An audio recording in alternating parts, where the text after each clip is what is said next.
Hello everyone. I hope you all are good. I am Garima. Welcome to my YouTube channel. Today's topic is scope of financial accounting.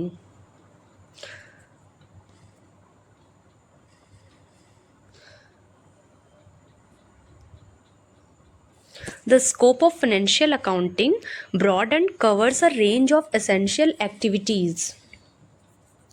वित्तीय लेखांकन का दायरा जो है वो व्यापक और आवश्यक गतिविधियों की एक श्रृंखला को शामिल करता है।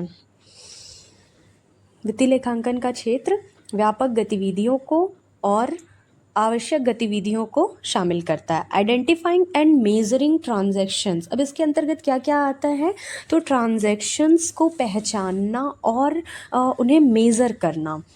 Only transaction measurable in the monetary terms are recorded, ensuring consistency and objectivities. तो जो transactions होते हैं उन्हें monetary terms में रिकॉर्ड किया जाता है। फाइनेंशियल अकाउंटिंग में transactions को monetary terms में रिकॉर्ड किया जाता है और एक रूपता और सुनिश्चितता और निश्चितता के साथ ही monetary terms मतलब रोकड़ में, पैसे में, रुपये में इन transactions को रिकॉर्ड करता है, मेज़र करता है।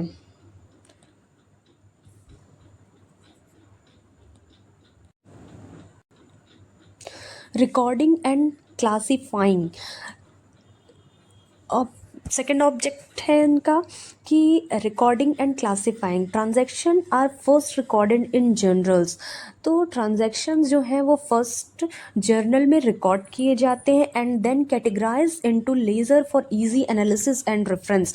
फिर इनको लेज़र में इनकी पोस्टिंग की जाती है। जो भी हमारे पास डाटा होते हैं उन डाटा को हम जर्नल में नोट करने के बाद लेज़र में इनकी पोस्टिंग करते हैं, जिससे हमें इनकी एनालिसिस जो होता है वो इजी हो जाता है, क्योंकि हमें सारे रिकॉर्ड्स जो है जर्नल में हम सीक्वेंस से रिकॉर्ड नहीं करते, हम डेट वाइज उसमें जो जैसी रिकॉर्डिंग होती है, मतलब जो जैसा ट्रांजैक्शंस होता है लाइक सेल परचेज सब मिक्स ट्रांजैक्शन उसमें जर्नल में रिकॉर्ड किए जाते हैं।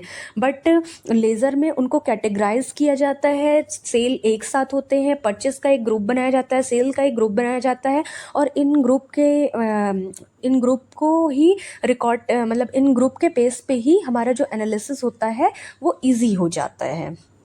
Summarising financial data, financial statement summarise operational performance and financial status.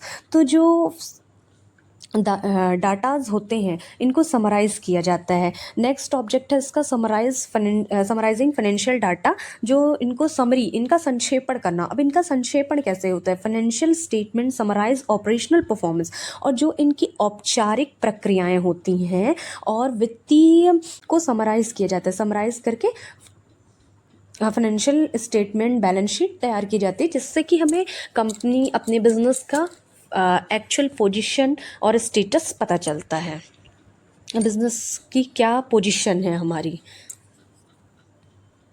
Next, reporting. Business must report financial result periodically based on regulatory standards. अब जो बिजनेस है ये अपने रेगुलेटरी स्टैंडर्ड्स के साथ ही, जो जैसे अकाउंटिंग में अकाउंटिंग स्टैंडर्ड्स हैं AS2 A32 तक जो अकाउंटिंग स्टैंडर्ड हैं, तो ये अकाउंटिंग स्टैंडर्ड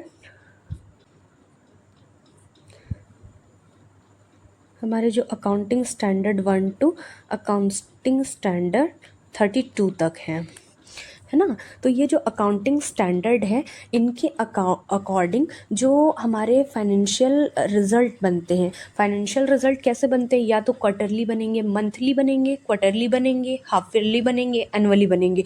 तो एनुअली जो हमारा रिपोर्ट रेडी होगा वो फाइनेंशियल अकाउंटिंग के थ्रू ही हमारा रिज़ल्ट जो है वो बनेगा, रिपोर्ट फाइनेंशियल अकाउंटिंग के थ्रू ही हमारा रिज़ल्ट जो है वो बनेगा, रिपोर्ट जो है वो प्रिपेयर होंगे और वो बिज़नेस के लिए बेनिफिशियल होते हैं। Supporting auditing, accurate records and statements simplify internal and external auditing process.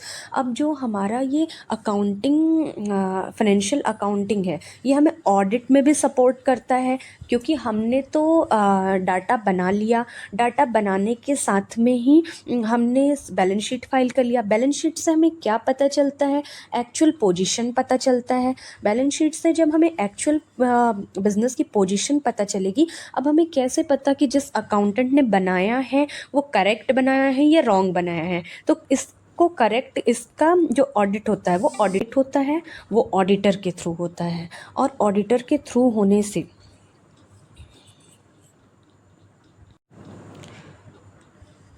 Auditor के थ्रू ऑडिट किया जाता है, जिससे कि हमें बिज़नेस का ये पता चलता है कि जो अकाउंटिंग प्रिपेयर किए गए हैं वो करेक्ट हैं या नहीं।